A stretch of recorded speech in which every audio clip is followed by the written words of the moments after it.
Assalamualaikum warahmatullahi wabarakatuh. Halo, perkenalkan nama saya Zakiatul Maulida dari offering ABF1. Di sini saya akan menjelaskan tentang poster saya yang berjudul Belajar adalah Proses. Yang pertama yaitu perbedaan belajar dan pembelajaran.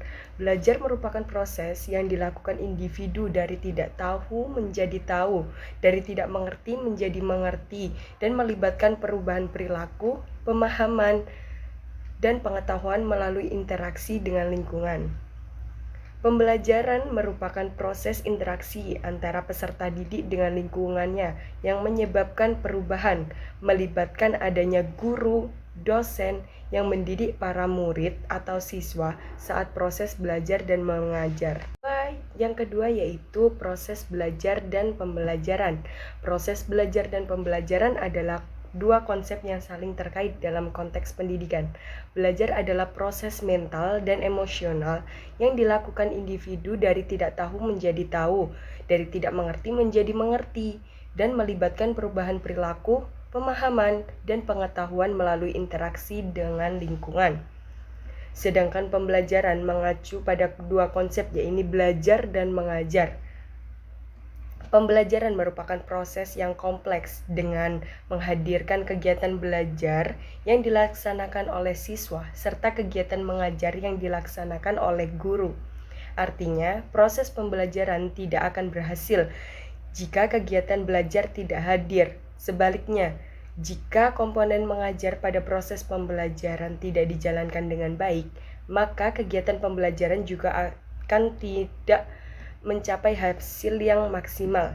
Dalam konteks pendidikan, proses belajar dan pembelajaran saling terkait dan harus dijalankan secara terpadu untuk mencapai hasil yang optimal. Yang ketiga yaitu faktor yang mempengaruhi proses belajar. Terdapat dua faktor. Yang pertama faktor internal dan faktor eksternal. Faktor internal diawali dengan yang pertama kecerdasan. Tingkat kecerdasan seseorang dapat mempengaruhi kemampuannya dalam memahami dan mempelajari suatu materi. Yang kedua motivasi. Tingkat motivasi seseorang dalam belajar juga mempengaruhi seberapa efektif proses belajarnya. Yang ketiga yaitu minat terhadap suatu materi atau pembelajaran juga dapat mempengaruhi seberapa cepat seseorang memahami dan menguasai materi tersebut. Dan yang terakhir yaitu kesehatan. Kondisi fisik seseorang juga dapat mempengaruhi proses belajarnya.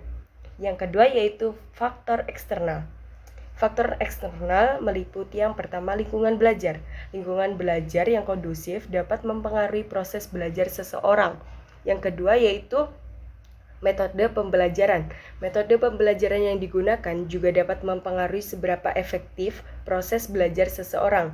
Dan yang terakhir, dukungan sosial.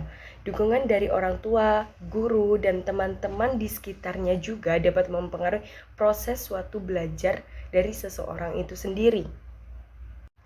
Sekian presentasi dari saya. Wassalamualaikum warahmatullahi wabarakatuh.